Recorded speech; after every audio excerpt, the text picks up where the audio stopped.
नमस्कार, जय हिंद मेरे साथियों। कैसे हैं आप सभी लोग। मैं उम्मीद करता हूं आप सभी लोग बहुत अच्छे होंगे। आपका बहुत बहुत स्वागत है आपके अपने एसएससी उत्कर्ष परिवार में।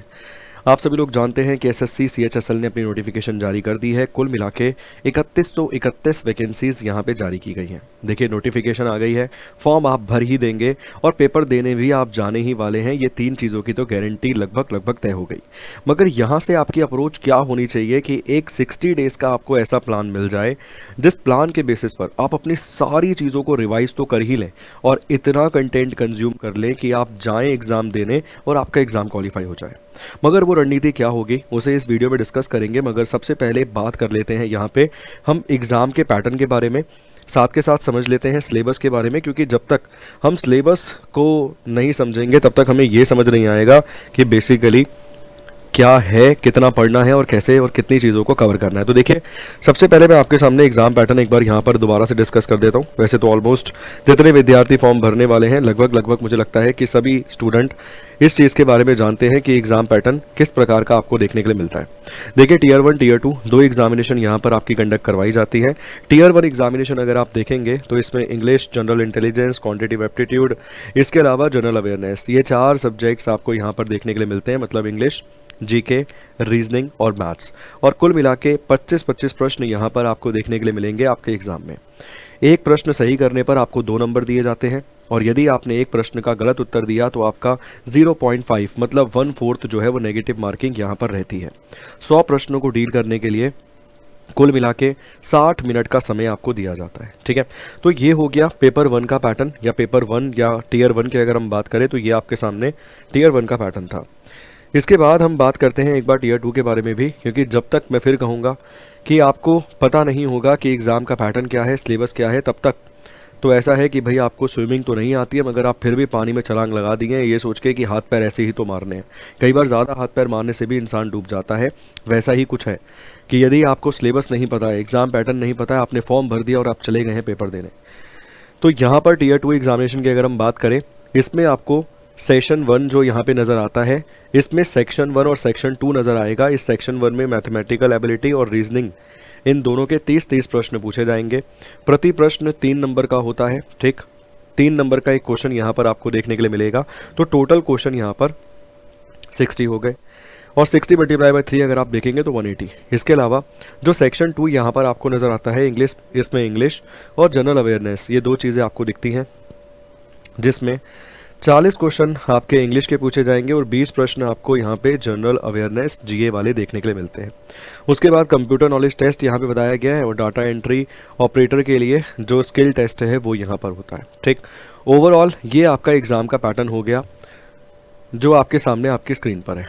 अब थोड़ा सा सिलेबस के बारे में भी चर्चा कर लेते हैं कि सिलेबस यहाँ पर आपको किस प्रकार का और कैसा नज़र आने वाला है। ठीक, एक एक करके थोड़ा सा सिलेबस के बारे में और समझ लेते हैं, क्योंकि सिलेबस अति महत्वपूर्ण है सर। अगर आप सिलेबस के साथ एक बार नहीं रूबरू होंगे तो आने वाले समय में यकीन मानिए आपको समस्या का सामना करना ही पड़ेगा। ठीक है, ये देखिए, ये रहा सिलेबस।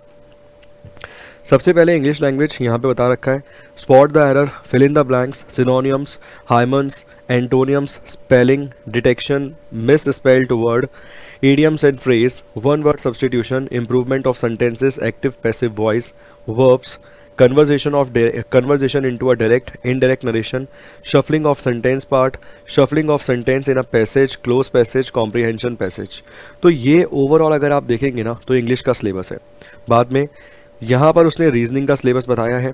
इसमें आपको नज़र आते हैं sir analogy, symbolic operation, symbolic number analogy, trend, figural analogy, इसके अलावा space orientation, semantic classification, Venn diagram, symbolic numbers classification, drawing interface या इन्फेरेंस, फ्रीगल क्लासिफिकेशन, होल वाले क्वेश्चन, फोल्डिंग वाले क्वेश्चन, अनफोल्डिंग वाले क्वेश्चन और नंबर सीरीज, एम्बेडेड फिगर, इसके अलावा series, critical thinking, problem solving, ये ऐसे क्वेश्चन। इसके अलावा emotional intelligence, word building, social intelligence, coding, decoding, ये सारे के सारे टॉपिक्स आपको कवर करने होंगे रीजनिंग के अंदर।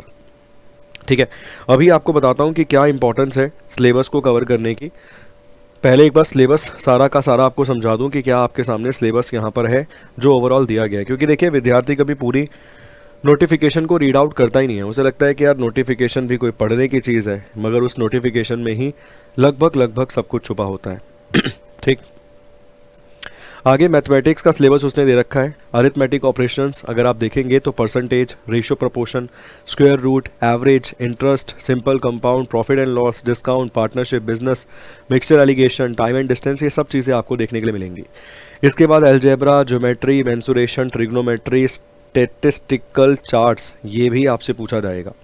इसके बाद आता है लास्ट में जनरल अवेयरनेस। अगर आप देखेंगे तो question are design to test the candidate general awareness for the environment around him and its application to the society. Questions are also design to test the knowledge of current event such as everyday observation, experience in their scientific aspect as be expected the educated person. The test will also include the questions relating to neighboring countries, especially history, culture, geography, economics, general policy, scientific research, इन सबसे संबंधित वो प्रश्न पूछेगा। देखो जीए वाला section अगर आप ध्यान से देखोगे ना तो उसने कुछ देकर या कुछ नहीं देकर भी लगभग लगभग अगर आप देखेंगे तो सब कुछ यहाँ पर उसने दे दिया है। ठीक है, अगर आप देखेंगे तो उसने कुछ ना देकर भी सब कुछ यहाँ पर दे दिया ऑलमोस्ट। अगर आप देखेंगे इस चीज़ को तो उसने प्रॉपरली ये नहीं बोला कि हिस्ट्री से ये वाला सेगमेंट, पॉलिटी से ये वाला सेगमेंट, उसने बोला भैया जो जो चीज़ें आप अपने आसपास में ऑब्जर्व कर रहे हैं एज अ एजुकेटेड पर्सन, वो सब मैं पूछ सकता हूँ, कुछ भी पूछ सकता हूँ। इसका अर्थ यहाँ पर ये है। क्या छोड़ सकते हैं? कुछ नहीं छोड़ सकते। चलिए, सिलेबस तो हमने समझ लिया, अब थोड़ी सी सिलेबस की इंपॉर्टेंस भी समझते हैं। देखिए, अब आपने तैयारी तो शुरू कर दी, मगर आपने ट्रिग्नोमेट्री वाला पार्ट कवर नहीं किया। आपको लगा स्टैटिस्टिकल भाई जो पाई चार्ट, बार डायग्राम होते हैं वो तो आते ही नहीं है, आपने उस चैप्टर को ही छोड़ दिया। मगर उसने स्पेसिफाई तरीके से सिलेबस में ये दोनों ही दे रखा है, इवन मेंसुरेशन, और प्रॉपर बताया है कैसे क्वेश्चन पूछेगा, सर्कल, कोन, ये सब बताया उसने। तो आपको सिलेबस पढ़ना बहुत ज़रूरी है। बिना सिलेबस के आप यकीन मानिए एग्जाम क्वालिफाई नहीं कर सकते। ठीक, तो आपने सिलेबस तो समझ लिया और सिलेबस की इंपॉर्टेंस भी समझ ली कि सिलेबस की इंपॉर्टेंस क्या है। अब थोड़ा सा हम ये जान लेते हैं कि हमारी 60 डेज़ की रणनीति क्या होनी चाहिए, हमारा 60 डेज़ का एक प्लान क्या होना चाहिए। मैं इस 60 डेज़ के प्लान को मास्टर प्लान नाम देता हूँ। इस 60 डेज़ के प्लान को मैं मास्टर प्लास या मास्टर प्लान जो है वो यहाँ पे नाम देता हूँ और इसे डिस्कस करते हैं एज अ मास्टर प्लान के तहत। देखिए, सबसे पहले तो आपको ये डिसाइड करना है कि आपके टारगेटेड आवर्स क्या हैं। ठीक है, टारगेट आवर्स आपके क्या हैं, आप कितने घंटे एक दिन में पढ़ सकते हैं। वैसे मिनिमम आज से आपको कम से कम 8 घंटे तो बांध के चलना चाहिए, आपको इतनी स्टडी करनी है। अब इस 8 घंटों में आपकी रणनीति ये होनी चाहिए कि आप हर सेगमेंट को छुएं। आप मैथ्स को भी छुएं, आप इंग्लिश के सेगमेंट को भी छुएं, आप रीजनिंग वाले सेगमेंट को भी टच करें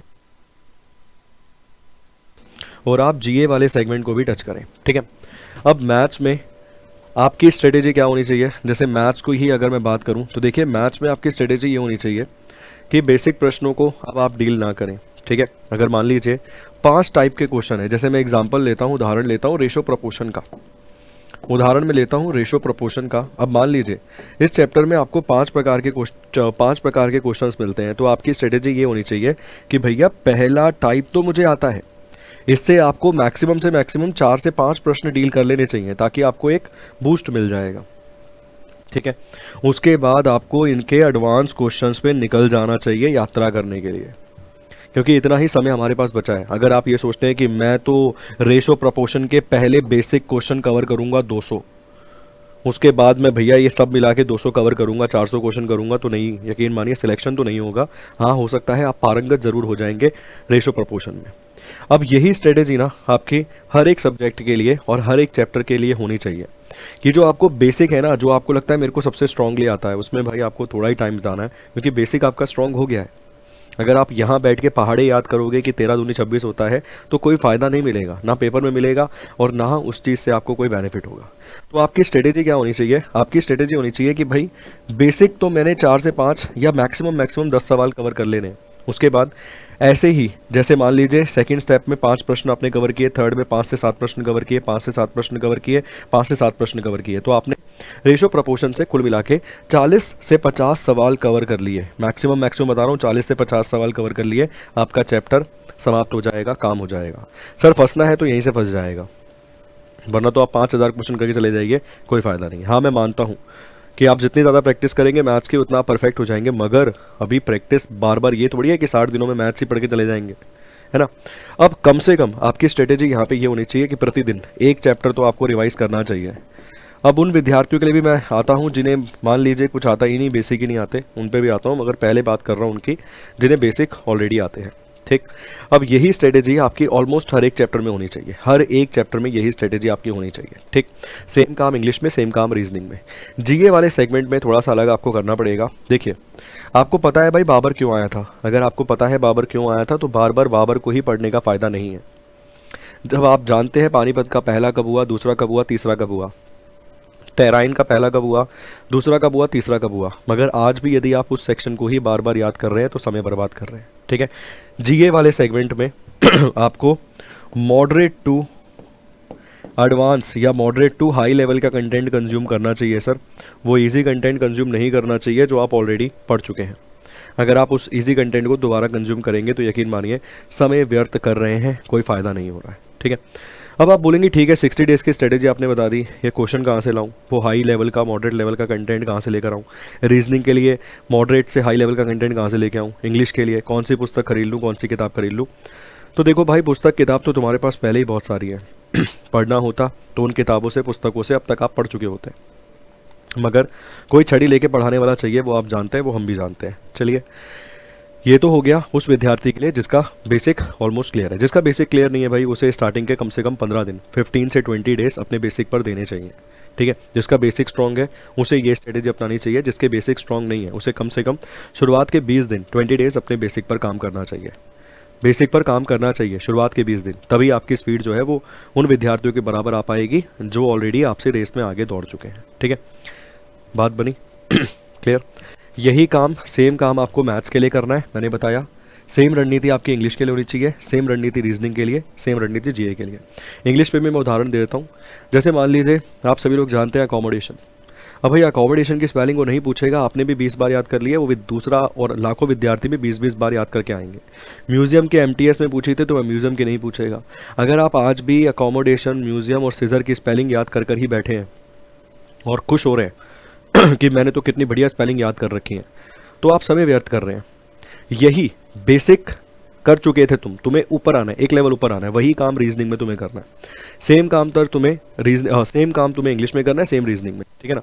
और रीजनिंग में भी थोड़ा सा हल्का सा एडवांस लेवल का प्रश्न, जैसे वेन डायग्राम वाले प्रश्न होते हैं, जैसे परसेंटेज में भी आपको पता है वेन डायग्राम वाले प्रश्न आते हैं, वो विद्यार्थी पास हो गया 60%, 80% बताइए, इस तरीके से। तो वो क्वेश्चन आजकल रीजनिंग में भी आने लग गए हैं, ठीक।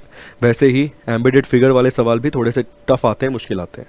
तो हर एक में आपको मॉडरेट टू हाई लेवल की चीज़ों को कवर करना है। अब ये कवर कैसे करना है, बड़ा सवाल आपके मन में भी ये है, मेरे मन में भी ये है कि मैं इस बड़े सवाल का उत्तर भी आपको दूं। एक रास्ता जो मैंने आपके सामने लिखा है उसे आप फॉलो कर सकते हैं, डेफिनेटली फॉलो कीजिए। आप सेल्फ फॉलो करना चाहते हैं, कर सकते हैं।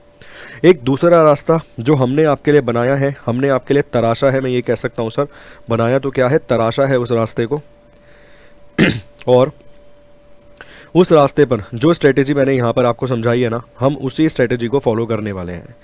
जो स्ट्रेटेजी मैंने यहाँ पर आपको बताई है, हम उसी स्ट्रेटेजी को फॉलो करने वाले हैं। एसएससी सीएचएसएल के लिए हमने 60 डेज 60 दिनों का, एसएससी सीएचएसएल के लिए हमने 60 डेज 60 दिनों का टारगेटेड बैच जो है वो लॉन्च किया है सर।